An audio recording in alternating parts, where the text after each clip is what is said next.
Hey, this Swing Dave called this number back. I need $25 for this walk around sit down chair. Production. Been around the block. Been around the block.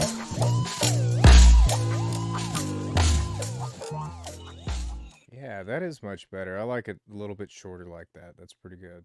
How's Way everybody better. doing tonight? Welcome to Been Around the Block, episode 24. I am Brooks Southard. This is Chris Ross, Bradley Nemo Sparks, and our very special guest, Kristen Mathes. How's everybody doing tonight? I'm blessed.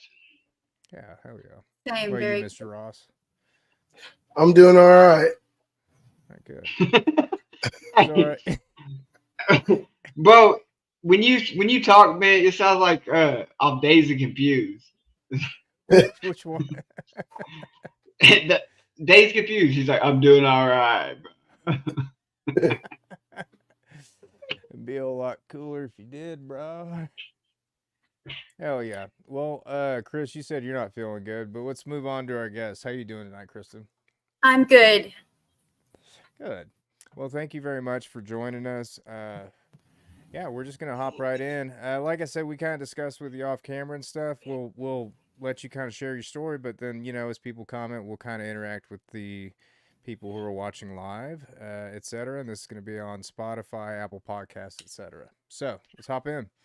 Perfect. I guess I should start at the beginning.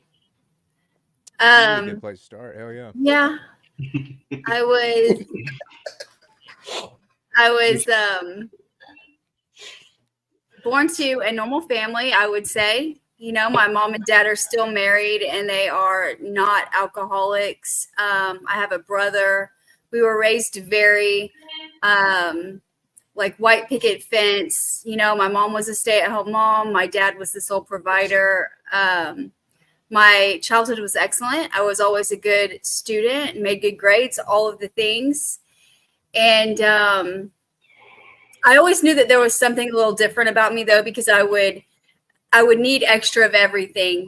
Like when I would get sick and my mom would give me Dimetap, I would go back into the refrigerator and chug the Dimetap as a kid. Any kind of medication, I felt like more was better than just the regular dose. And it was a constant, thing in my life was to feel like I needed something and more of something to feel better about how I was feeling at the time.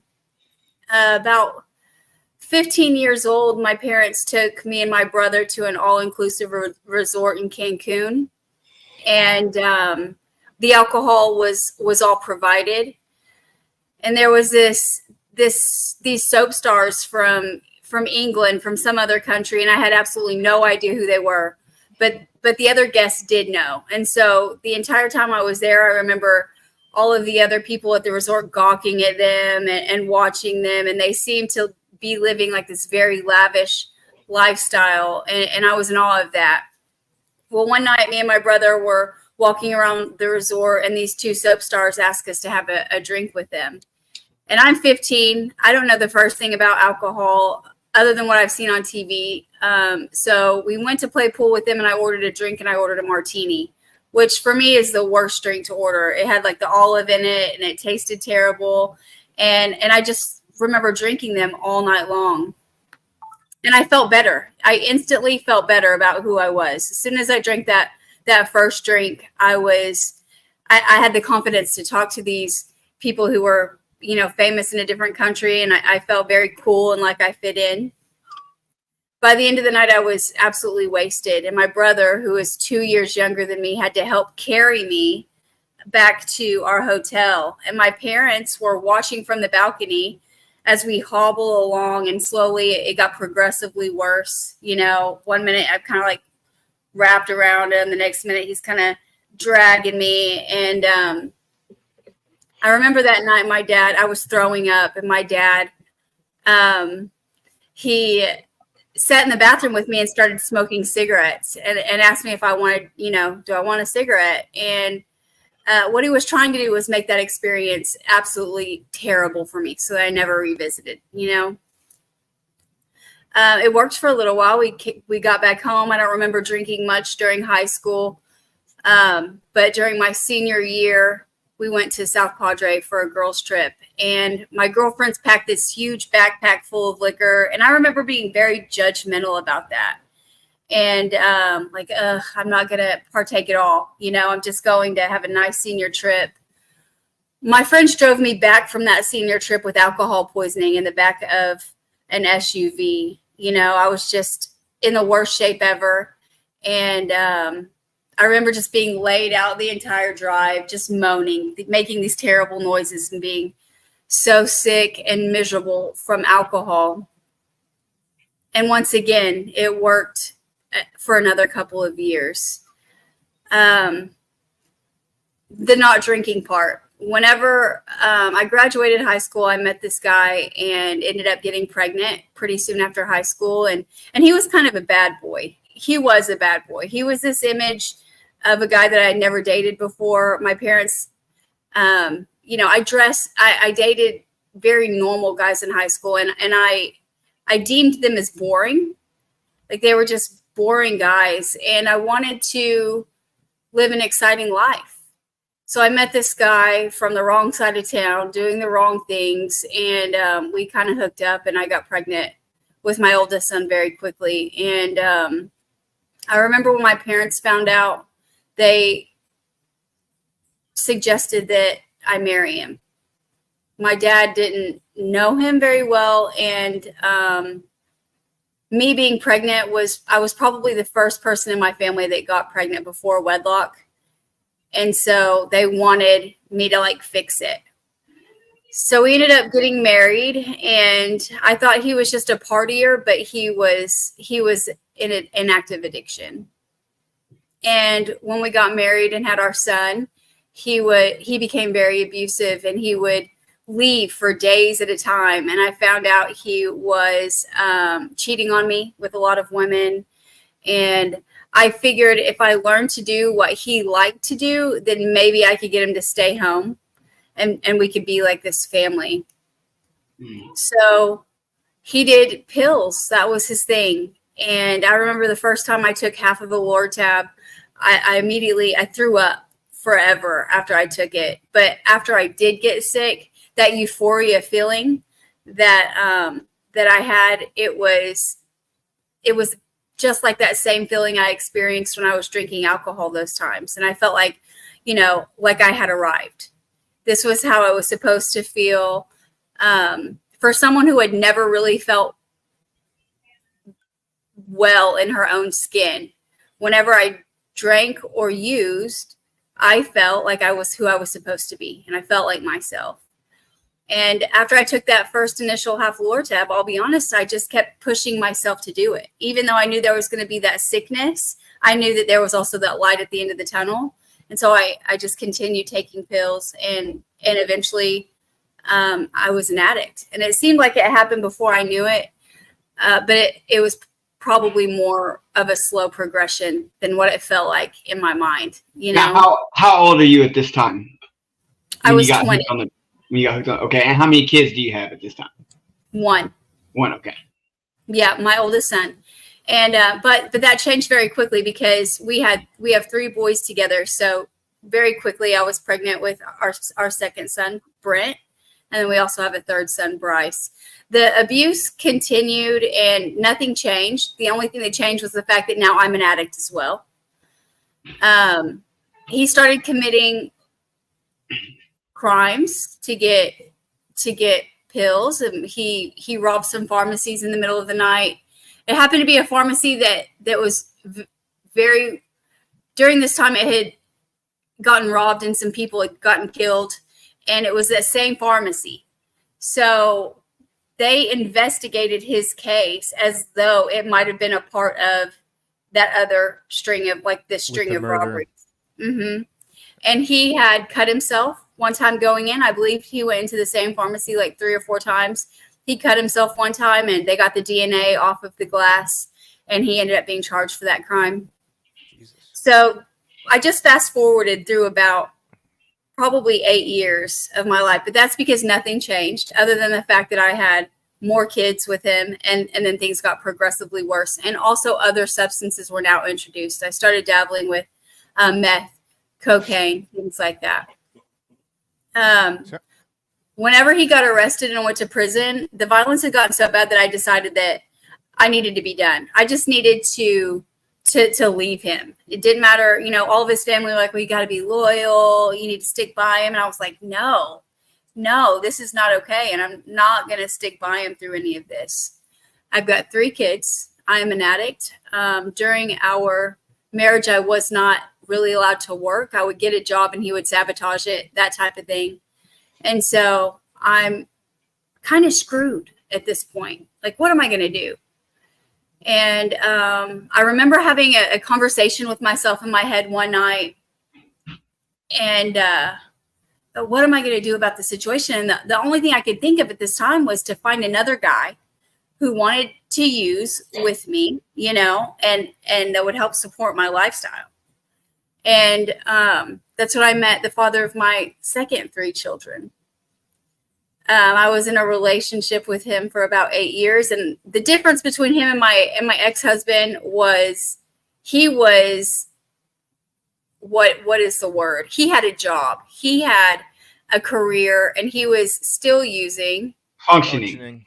He was a functioning, addict. And I thought this is a much better situation for me. We can use together and we still have a house. We still have all of the things. He goes to work. And so this is manageable. I was with him for 8 years. Also, we had 3 kids together. By this time, my mom had my first 3 kids most of the time. I would see them still. It would either be for weekends or I would meet them somewhere and we would have lunch. But it was already starting to unravel in my family's eyes. They could see all of the warning signs, all of the things going on. And I was trying to hide it. But that's kind of hard to hide, For me, being an active addiction is a hard thing to hide.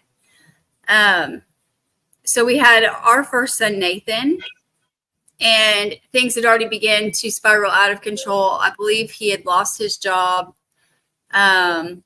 We kind of had the house still, but we had a different house still. And we were just kind of trying to survive. And we would see pill mill doctors and, sell the majority of our pills and then buy them back for double the price. And all of these things that addicts make sense of in their heads, like these are the things that we were doing. And it got really bad. And I was pregnant with our son, Ted. And at this time I had started to realize, like, I'm not going to get a grip on this. I've got to figure this out. I'm not getting a grip on this. And I keep having babies and I'm putting them in situations that are not healthy. I've got to get this figured out. And what was happening was I would have a kid and I would have to have a blood transfusion when I was in the hospital. And then they would set up an appointment for me to get, my tubes tied, and I never go back. And so this was like the revolving door thing. And then I would end up pregnant with another kid. And this just continued to happen. And this relationship got really abusive. And I thought, I just can't put this child through this. I can't do it. I've got to figure something out. And I ended up putting him up for adoption. I met a family, a lady. It's a woman. And she came in from Georgia and I met her. And I decided that whenever he was born, I would put him up for adoption with her. And that's exactly what happened. I had him and handed him to her in the hospital. And then whenever I was discharged, I pretty much just left the hospital. And I was so empty inside that the things that should have hurt, and they didn't really hurt. I was so self-medicated. I knew that there was pain there, but like I said, I felt almost soulless. And then when those feelings would arise, of course, I would just use at them. And so there were a lot of things that I never really dealt with until I got sober. So, are you originally from Oklahoma City? Yeah, I'm originally from Elk City, Oklahoma. I've lived here since I was 15. Okay. Shortly after that, I got pregnant with my daughter, Kylie. And I had planned on giving her up for adoption as well. And I actually went to meet the family that was going to adopt her. And it didn't feel right. There was a lot of red flags with her. Like, I remember that the guy the adoptive father inappropriately touching me under the table. Him and his wife got into this argument behind it. And I thought, if he's inappropriately touching me, like, what am I, putting this girl, my daughter, what situation am I putting her in? And I can't remember if my mom knew I was pregnant with her or not. I think maybe she had an idea, but didn't know. No.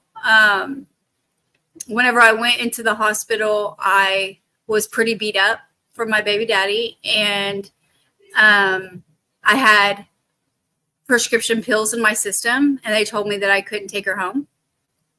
So I called my mom, and I asked my mom if she could pick her up from the hospital, and she did. So my daughter went from the hospital into my mom's care, went home from the hospital with my mom.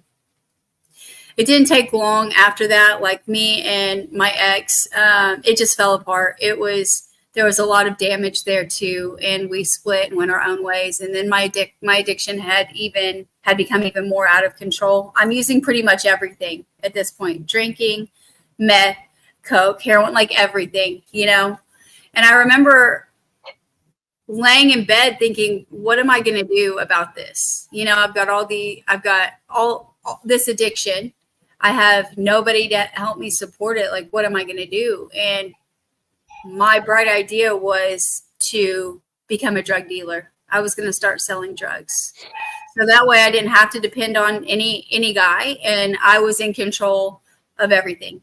And I decided that I was going to figure out who was doing the most at that time, and I was going to get with them and figure out how to develop a relationship with them. And that's what I was going to do. And that's exactly what I did. There were a bunch of guys behind bars already, and they were selling a lot of drugs, and I got to know them, and I started selling drugs. I didn't realize then that there was an indictment going on and that they were being watched by the feds. And so that didn't last very long, because the cops caught me on a call with one of the guys that they were investigating for the indictment, and they set up a sting operation on me, and I ended up selling drugs to an undercover cop, and they busted me, and I went to prison. So I did 5 years in prison, and the whole time I'm in prison, my relationship with my family was very strained. My parents would talk to me, but it was limited. They weren't really helping me while I was in prison. I was on a dry yard, so that ended up being a good thing for me, because I was able to get dry. You did 5 years flat, or a 5 year sentence? Okay. No, 5 years flat. Mm-hmm. What year did that start? I'm trying to kind of follow a timeline here. Yeah, 2015. Okay. And what yard were you on? I was at Eddie Warriors. Okay. I was right there next to you, just done. Probably around Oh, were you? Yeah. Yeah. I remember those boys coming in and doing maintenance. The maintenance crew would come in, and it was always a big deal. They love going over there. Mm-hmm. Yeah, so as I started to get dry, I started thinking about all of these things, and knowing that I needed to make a change and not knowing how to do that. And I've got these like once a week phone calls with my family, and I wasn't allowed to talk to my kids. They would give me updates on my kids, but I wasn't allowed to speak to them. I remember just I couldn't believe that this is where I ended up. Like, I couldn't believe that this was my life. How did this happen? All of the things. And I remember praying to God for the removal of the substances, but I was very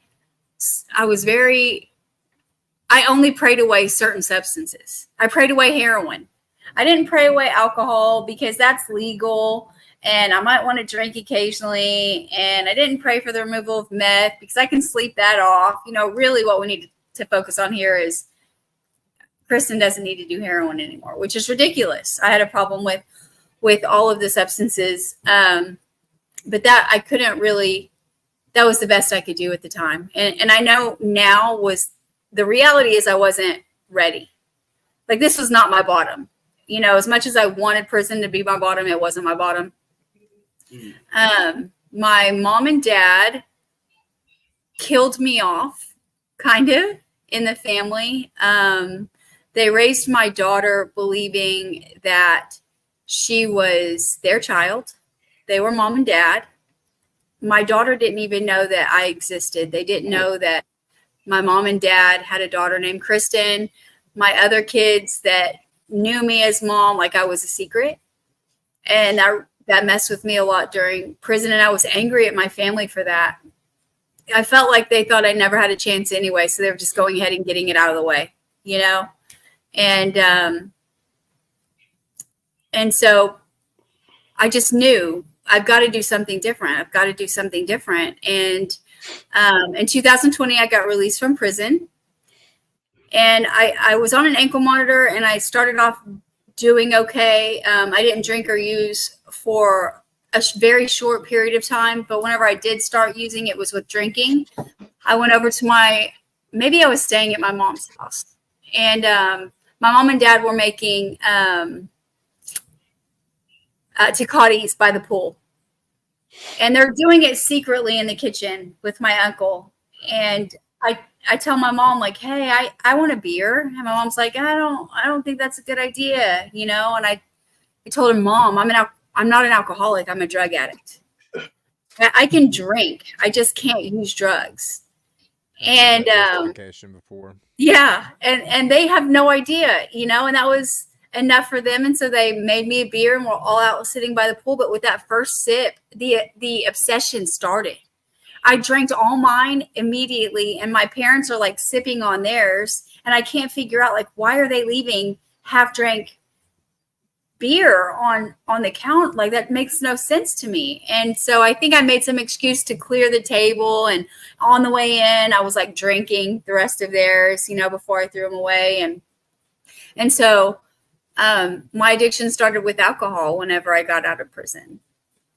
And my parents had this refrigerator outside on their back patio where the pool is. In the bedroom I was staying in, there's a door that goes out to the back of the patio. And so to go to work, I would leave early in the morning and I would go out that side door. And every morning I would throw 2 beers in my purse.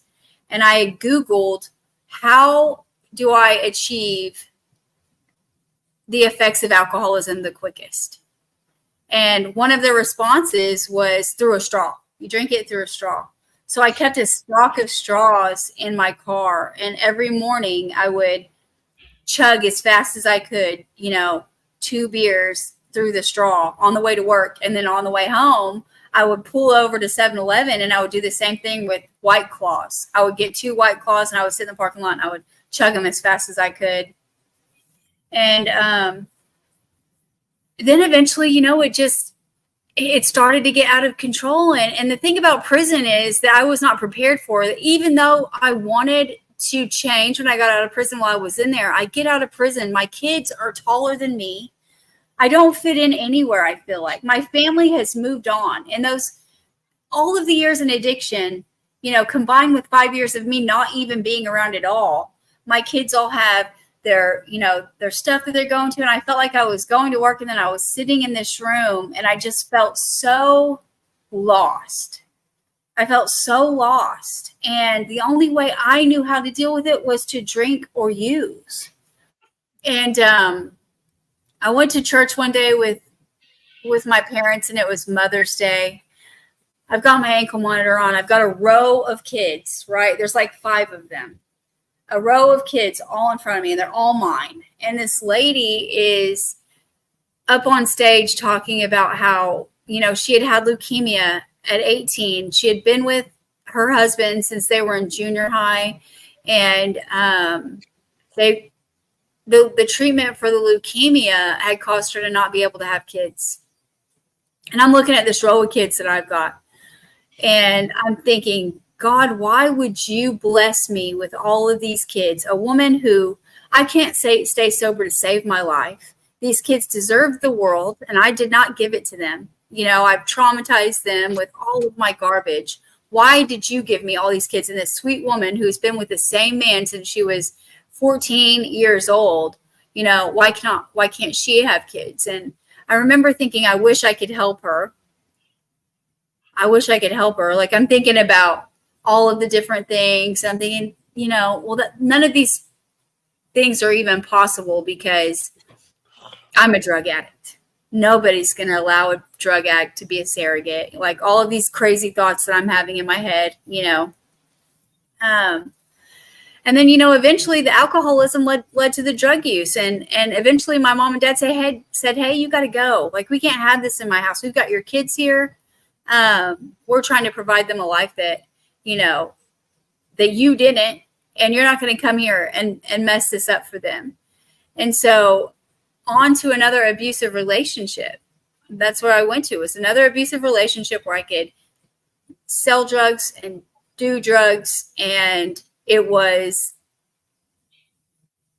felt accepted. It was where I felt accepted. It was with someone who was going to allow me to do all my things and wasn't going to question me or judge me for the decisions that I'm making, So I kind of was in this tornado again, this tornado of destruction. And eventually it got worse, like it always does. And my probation officer said, hey, look, Kristen, you got to do something. You're going to end up going back in prison. Like, we're going to send you back. You're not passing UAs. You're showing up. And when I would show up, I would be all bruised, and I'm DOC property, like, these are warning signs. This is not okay. And so I decided to try sober living.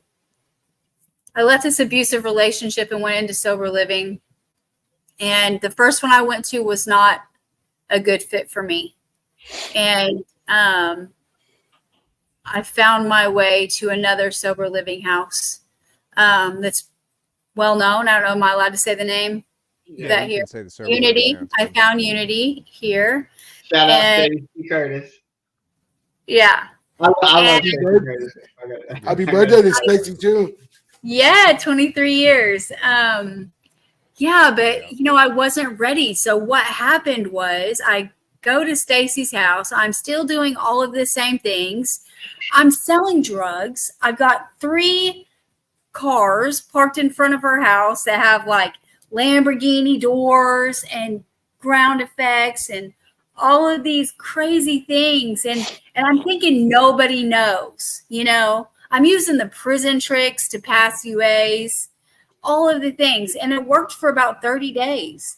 And finally, my probation officer called me one day, and he's like, hey, you're getting your ankle monitor cut off tomorrow. And in my head, I was gone. So the next day, he cut off that ankle monitor. I moved to a house in Moore that's owned by a drug dealer that's locked up in prison. I took girls with me. Like, I was like, hey, who's coming with me? And I took the girls of Unity with me. And I went as far as like, hey, look, this is going to be like a sober living house, but without, without. Hey, what pick is she talking about? What pick Yeah, is I'm she kind of talking about? curious now that comment. And so I had these rules set in place, and I'm high at the time, but I'm telling these girls it's going to be like sober living. We're going to keep each other accountable, like all of the things. And it wasn't a day and a half before I'm using again. All of us were using again. And the thing about me is when I use, like, I'm addicted to everything. I'm addicted to money. I'm addicted to the adrenaline, all of the things. So I start using, I want to sell drugs. I drink, I use, I sell drugs. Like, that's what I want to do. And so immediately it turns into that again. Plus, I get out of prison and there is a new drug, fentanyl. I had never experienced fentanyl before. And I did pharmaceutical grade. I would eat the patches, but never like what they had on the streets now. And I decided that I think I needed to try it. I need to know what is the hype about, you know? I need to figure it out. And so for a while, I went back to, you know, drinking and selling drugs and doing dope. And I kind of feared the fentanyl thing, so that kept me away for a while.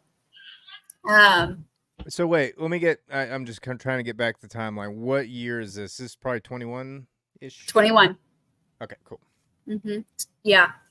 And eventually, you know, what happened was I'm selling drugs. I asked, you know, for some, and I got some, and I tried it, and it was over with for me.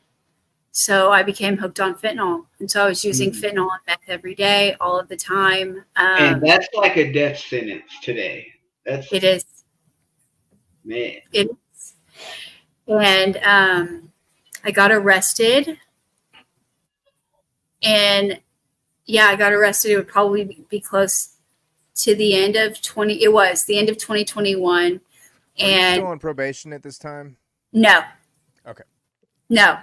I got arrested for, I believe it was paraphernalia, something like it was a misdemeanor, but I got arrested for it, and I got taken to Oklahoma County Jail. And they do the, you know, where they make you pee in a cup and they decide what floor you're going to. And I did all that, and they took me up to the medical floor. And the first day, I couldn't figure out why I was on the medical floor. Nobody's answering my questions. I go up there, of course, and the next day they call me for an ultrasound. And during this ultrasound is whenever they tell me that I'm 5 months pregnant with twins, and one was a boy, and they couldn't tell me what the other one was because my son was blocking her. So I panicked. Like when he told me that, I jumped. I remember jumping up, you know, like what? Jumping off of the table. And then how old are you at this time? I gotta ask it. Okay, so this was I'm 41 now. So I was 38, 39. Wow. With twins. Mm-hmm. With twins. Mm-hmm.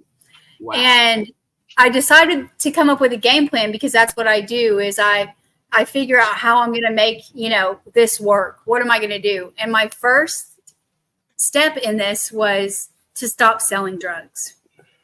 And I couldn't figure out the fentanyl part of it because I'm a fentanyl addict at this point. And when I got released from jail, I would try not to use fentanyl, but I would get so sick. I would get so sick that I would I called it maintenance use. And I know this is terrible, but I know there's a lot of women that have been in this situation. And I think that my story, needs to be spoke. And so as ashamed as I am of a lot of my decisions, this is the truth of what it was. I would take a hit of the fentanyl to keep myself from being sick. And then I would wait. And I did this maintenance use, is what I considered it. And I never sold drugs after I found out that I was pregnant with them. I was trying to get into rehab. So I had done all of the steps. Like I wanted to go to California. This was my plan. And so I had gotten the insurance. I had gotten set up with one of my friends that was out there managing a house. He told me he was going to hook me up, and get me the flights to come out there. So I started talking to him, and I remember I was showing at this time. And I remember thinking, like, I've got to tell this guy I'm pregnant. I can't get on a plane and show up out there pregnant because I don't know anyone out there. And if they tell me once I get out there, they can't take me, like, what's going to happen to me? I'm hundreds of miles away from home. And So I called him and I said, hey, I have to let you know that I'm pregnant. And I was also high risk pregnancy because of my age. And I was having this swelling. I was starting to swell up like the Marshmallow Man. And I would sleep sitting up and with my legs propped up, and nothing would take the swelling away. And I couldn't figure out like why I was swelling, but I just wasn't thinking. I wasn't thinking. I wasn't concerned about my health. And so, of course, they couldn't take me into that program because of my pregnancy. And at 7 months, I woke up one morning and I was bleeding. And the guy that I was at his house with a couple of like roommates, if you will. He was like, hey, you got to go to the hospital. So one of the girls that was there drove me to the hospital, and I just knew, like, I kept thinking in my head, it hasn't been enough time. Like I haven't been able to get my life together. I desperately wanted these babies. So she dropped me off at Baptist Hospital, and I sat in the cafeteria for 3 hours. And in my mind, I thought, if I don't bleed anymore, I am going to get out and walk out of this hospital because I need time. And I let 3 hours pass, and I got up to walk out of the hospital, and I get right under like the red exit sign. And I look down, and my feet are covered in blood. And I look back, and it's put my footprints from the cafeteria to the exit sign, and then staff just surrounds me and takes me up to labor and delivery for an emergency C-section where I had 2 babies. And I also got asked, if I knew if there was anything wrong with me, that there was something wrong with me. And so there was a lot going on. And that's where they told me that I had systolic and diastolic heart failure. So the day that I had my twins, I found out that I have systolic and diastolic heart failure. And thank goodness the babies are healthy. They're healthy today. Now that's a pretty big term. What can you kind of simplify that for the? What do you mean? The heart failure. Okay, so I have congestive heart failure, but usually in congestive heart failure, it's either the upper or the lower chamber that fails. Both of mine failed. So oh wow, it's a combination of the systolic and the diastolic. So wow. that's what I have. And so I gave birth to the twins. They take me up to the cardiology floor. I immediately, of course, fall asleep, and I wake up, and my mom is there. And she says to me, Addie and Merritt are still trying to adopt. And that's the woman that I heard her testimony years earlier. I had heard her testimony and was, I guess, in church, telling God, I wish I could help them, and fast forward, they're still trying to adopt. And I told my mom to call them. And then I also told my mom to call my 3 oldest boys because I had hurt them over and over and over again with no second thought. I'd put them through so much, and I needed permission to hurt them again. So my mom called the pastor of the church and told him that I had just had twins and that I wanted to speak to Addie and Merritt. And the pastor of the church, or the pastor's wife, immediately started crying and said that Addie and Merritt had been praying for twins, and that she would have her, that she would get her in touch with her. And then my oldest 3 boys came up there, and I told them. And at this point, my life is a wreck. Everyone knows, right? This whole big, thing where I thought I had hidden it from everyone. Everyone has been well aware for years that I have a problem. And I just had to speak very candidly to them. They were teenagers. Of course, I've got two that are with my mom that are younger than them, but these three understand, right? And I could speak to them and say, hey, look, your mom is an addict and I need to get help. I need to get help. And I asked them if I could put their brother and their sister up for adoption with Addie and Merritt. And we had a powwow, and they said that they thought it was the best thing.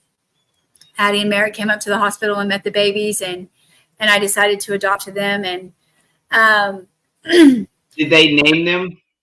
They did. I felt like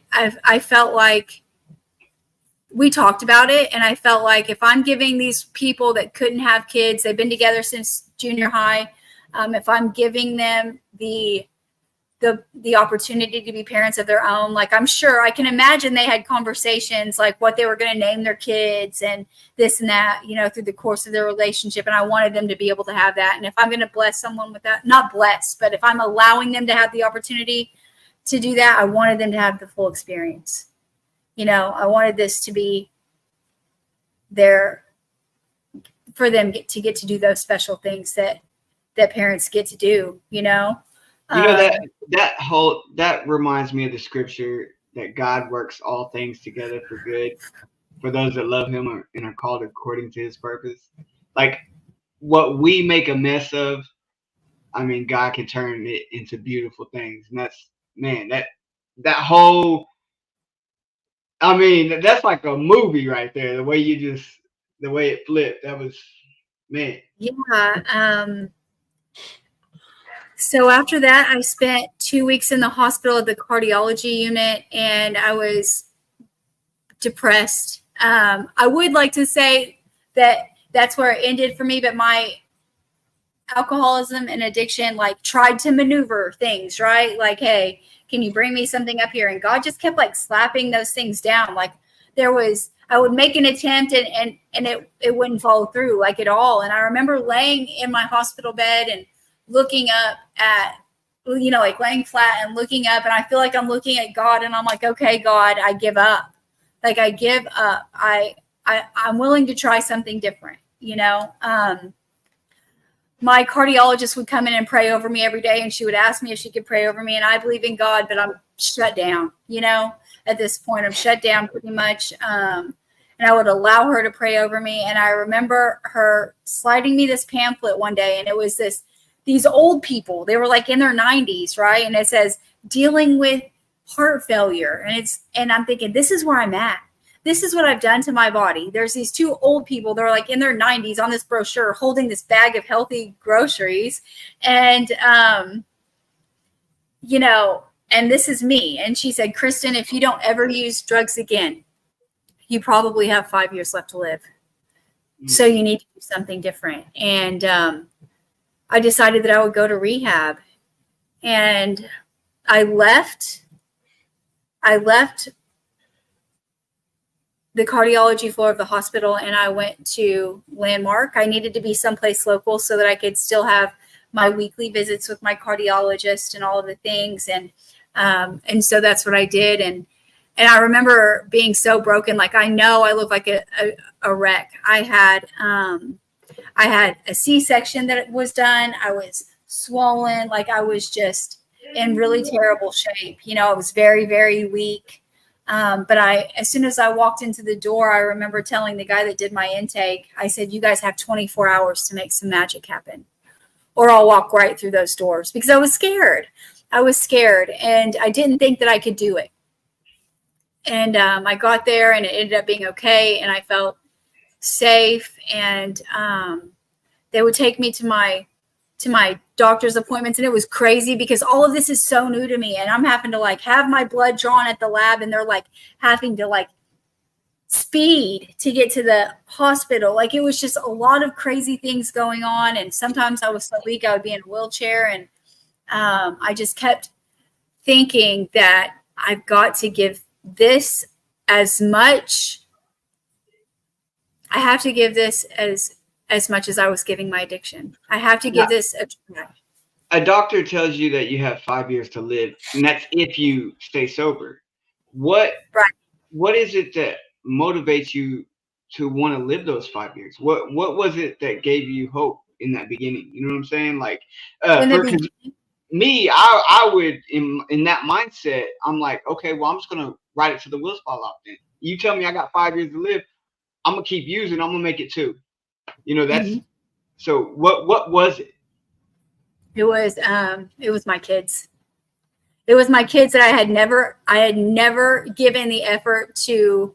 I kept thinking there was a moment whenever I left the hospital, like as soon as they signed that hospital paperwork, and I could either go to rehab or leave.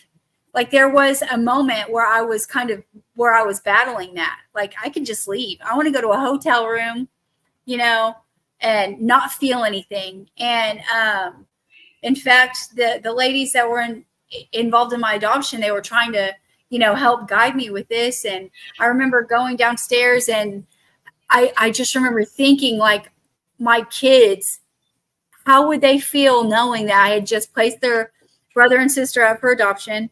I just got this terrible diagnosis, and I didn't even try to live. Like, I just didn't try. And that was what I needed to carry me through, because I know that we have to do it for ourselves. But in that moment, I'm going to be honest, I couldn't do it for myself because I didn't love myself. I didn't. And it was giving it a shot for them. They needed to know that I had given some kind of effort, I don't think any addict or alcoholic in the beginning starts off doing it for themselves. Like, yeah. I know for me, it was a different motivation. Mm-hmm. But 100%, yeah. It was the same way with me. I was doing it for my daughter, and it ended up being the wrong decision. Yeah. Actually, it was a good decision, but it was not the right one. Yeah. Yeah, I mean, that works in the beginning for sure, man. I mean, like I said, that was my motivation, was my kiddo, man, and just takes what it takes to get you where you need to be, So. Yeah. Yeah, so in rehab, I remember other girls asking me, like, are you really going to stay sober? And I would say, I'm giving it a year, right? Like, I'm giving it a year, and I'm going to try to do this for a year. And if it doesn't work out, then I can always go back. I can always, the other life is always waiting. What year did you go to Landmark? I had the twins on April 11th, 22. So it was 22. Okay. I got you. Mm-hmm. Yeah. Yeah, so I stuck it out through Landmark, and then after that, I decided I needed to go back into sober living. And when it comes to sober living and someone needing to be able to hold me accountable, the only person I could think of was Unity House and Stacy Curtis. She knew me, and I knew that she would call me on my BS, and that's what I needed. And so I went in to Unity House and was a resident for a while, and then became a manager, and then eventually became staff for a period of time. And just recently stepped away from that to be able to focus on my career that I have right now. Over time, a lot of things have gotten better. Gradually, my kids were just here, and they come in and out now. But that was a gradual process, They had to trust that I was going to stay sober, and they needed to get to know the sober me. They didn't know me. Like, maybe they knew me, but they really didn't have any idea of who I really was, and the same with them. For me, whenever I first got out of prison, my mom told me that if I stayed sober for 6 months, she would tell my daughter that, I was her mom, and I would get to meet her. And so when I first got out of prison, I stayed sober for 6 months, and I finally got to meet my daughter. So she's known me for a couple of years, my 11-year-old, 4 years. She's known me. And so now the secret's out that I'm the mother of my children.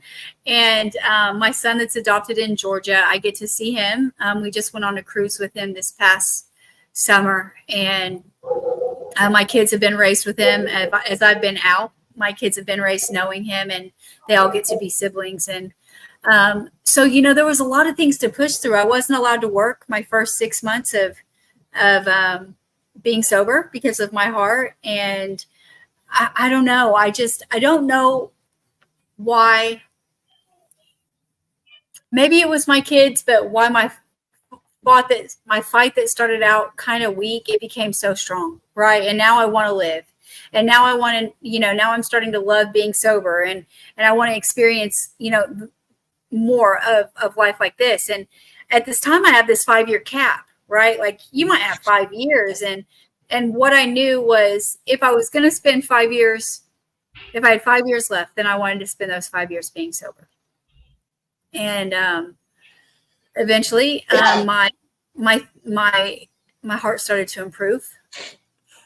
So at one point, my cardiologist told me, I was like, listen, doc, like I was very dramatic.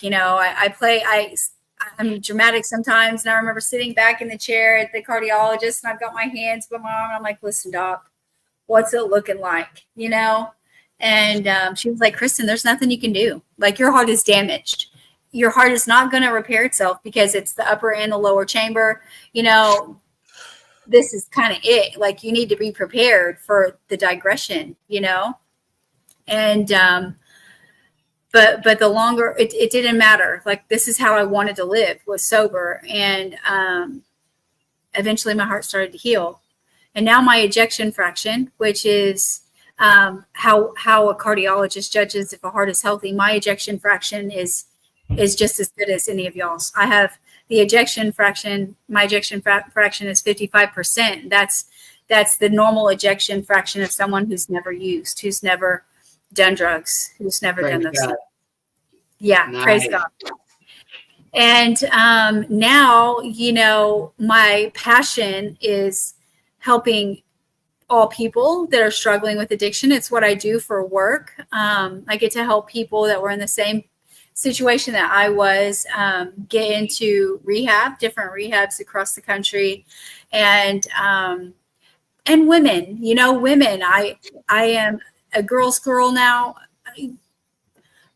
I'm sure, you've heard this a million times. Like I didn't have girlfriends in addiction. They wanted something from me, and I didn't trust women. And now I have the best female circle I could ask for. I've got women that have a lot more sobriety than me that I look up to, that they get to teach me about, about things. And then I've got women that have less sobriety than me, and I get to be an inspiration for them, hopefully. Or maybe an inspiration isn't the word, but maybe, women that have been through things like I have been, and have given up kids, and have been in abusive relationships, and who are struggling to get sober. And I have overcome all of those things.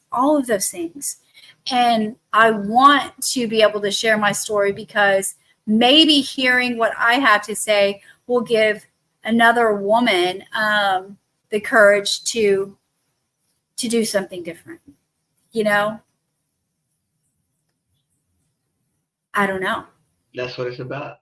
That's exactly what it's about. That's good, man. It's really good. And I'm hoping somebody is watching right now that is still struggling. And me too. Is taking something from it. Well, not still struggling, but somebody that can take something, Well, yeah, right. Of course. I mean, I got something from it, of course. Kristen, I want to thank you, because I know this was last minute getting you on, and just you didn't hesitate to say yes. And thank you so much, because our last person canceled last minute, and but nothing in God's world happens by mistake, so it was meant to be. So, do you remember what the question is, Kristen? No. Okay. What has surprised you the most about yourself now that you're in recovery? There it is. It's right there on the screen. Nice. What has surprised you the most about? Oh, it went away very quickly. Here, we'll put it back up. You got it. I think it's my drive. And if I can say my drive and my passion, right? Because I'm a hard worker, and I have these goals now that I'm very passionate about, and I stay driven. And if that means I stay driven in recovery and in work and in all of the things, I have such a drive. And honestly, that's very shocking to me, because for 20 years, I felt like I was a weak person, and now I get to, man, life is so cool. Life is so cool. And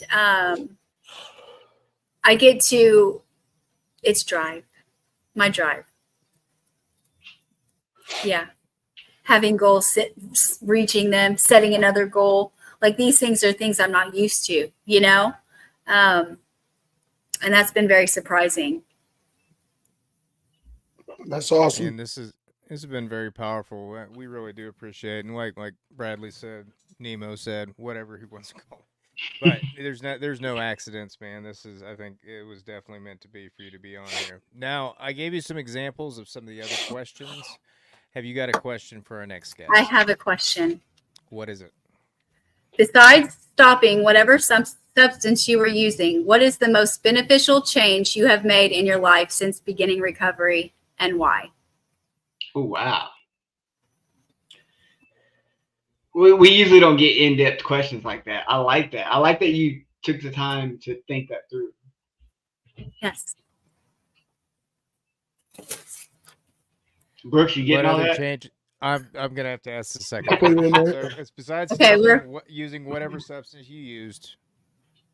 What is the most beneficial change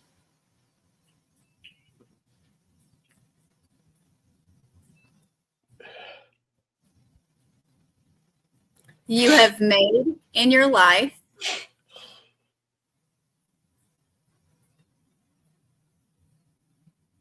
since beginning recovery, and why? Now, is this the one we answer? Or how does Yeah, that? I mean, we can No, do how that. would That's we? what we've been doing. Okay, yeah. You want to start it out, Nemo? Well, I think it'd be easier if Brooks says it real quick. Again, repeat it one more Okay. time. Besides stopping using whatever substance you use, what is the most beneficial change you have made in your life since beginning recovery, and why? So for me, uh, even when I first got sober, I had a knack for thinking I still had control of everything. And that's not the whole point. The whole point, I think the most beneficial and the most foundational part of my recovery was that just completely admitting defeat and realizing that I don't have control of everything. And things go a lot smoother, a lot better than I could ever anticipate. Like I said, it's obviously nice to remove the substances, the heroin, all that shit from your life. But just to say, man, I'm not in control of this universe. I don't know shit about anything. I think that was the most beneficial thing. And continuing to grow in my recovery. I've kind of been to a place recently where I've either had to decide to get stagnant or grow, and I've got to, in order to keep this, I got to keep growing. So that's what my answer is to that. Chris? Really, mine is this whole platform thing that I never even thought that I would even be this involved with recovery ever. I thought I'd just go to some meetings and, keep myself, from getting high and doing drinking and whatever. And for me to continuously, I felt every year I get more and more empowered by recovery than I ever have. I've never been this passionate about something besides skateboarding in my entire life. Nice. I would say for me, it's being a husband and a father. That has taught me what love really looks like. Like loving the person when you when you don't necessarily like them at that moment. It's taught me that love is an action and not the feeling, and it's taught me patience. You know, and man, it's crazy. Like I got out of prison in 2020 also, Kristen, and I got out with nothing and moved into a sober living house also, and I didn't know where I was going to go with life. I didn't know where life was going to take me, but I did know that God was in control and that it was going to be a lot better than what I had done with my life. And just to see where my life's at today, it's just I get up in the morning. I get up really early, but I get up in the morning and I'm like, oh my God, wow, wow, you know. Um, so yeah, and I've been blessed with a platform, and I don't want to ever be silent about my addiction, you know, that's led me to my recovery, because I know there's so many more people out there that need to hear the message of recovery, and your message was so powerful, Kristen. Thank you so much. You're So what welcome. about Thanks you, for having Kristen? me. What's your answer to the question? I think that the most beneficial thing for me has been a change of perspective. I don't have to do things. I get to do them. I'm looking always for the solution and not focusing on the problem. And I think whenever I apply those to my life, it changes not just me, but the people around me. I was so focused on all of the problems before that now I want to have a positive outlook on everything, or even if it's not a positive outlook, like I want to be a problem solver, focused on the solution. And that's changed a lot of things about how I view life, about how people around me view life, because if you speak positively, it's infectious to those around you. And I was able to speak that into the lives of many girls in Unity, and to see, you know, their perspectives to start change, and the way that their lives changed just by that simple thing, you know, was really a beautiful thing. And so I think that has had the most, one of the things, but it's been very, very, very beneficial for me. What are you doing, Brooks? Yeah, Brooks. You're busted. I'm busted. Hold on. Don't worry about that. Don't worry about what I'm doing. Because I can't say what I'm doing. I'll tell you guys off camera. Okay. It's regarding service. Just leave it at that. So, anyways. Okay. Well, I appreciate you, Kristen. That was really good. Again, thank you for such short notice for coming on here. It's a really good show. And yeah, very grateful for you and grateful for your example. So, any other closing thoughts, Chris or Nemo? Let's shout out everyone that commented. Let's see. So we got Courtney Nicole, Kelsey Cassidy, Michelle T. Hewe, I don't know, Lynn Owens, Savannah Patterson, Jacob Levi Campbell, Erica Cook, Drew Cable, Courtney Nicole, I think I already said that, Vanity Hina Josa, I'm sure I butchered that name, I'm sorry, Rachel Liebel, Sean Wood, Sam Marshall, Randall Eisworth, I'm probably butchering that name, sorry. Alexandra Tessier, I'm sure I'm butchering her name, and I know her. Brianna Still, Tamara Watt, Misty Morris, Dominique, and Angelica Michelle. So put her comment up there real quick. Awesome. Thank you, everyone. Thank you. I do got one thing. Today is one of my friends. It's one of my closest friends. It's his wife's sobriety day, and I told her I'd give her a shout out. So shout out to Paige Moon Lloyd. Happy birthday. And I'm very proud of Shout out, Paige. Congratulations. Big shout out, man. Hell yeah. All right, guys. Well, thank you. We'll see you guys next week. Same bat time, same bat channel. Spring Day, call this number back. I need $25 for this walk around sit down chair. Production. Been around the block. Been around the block.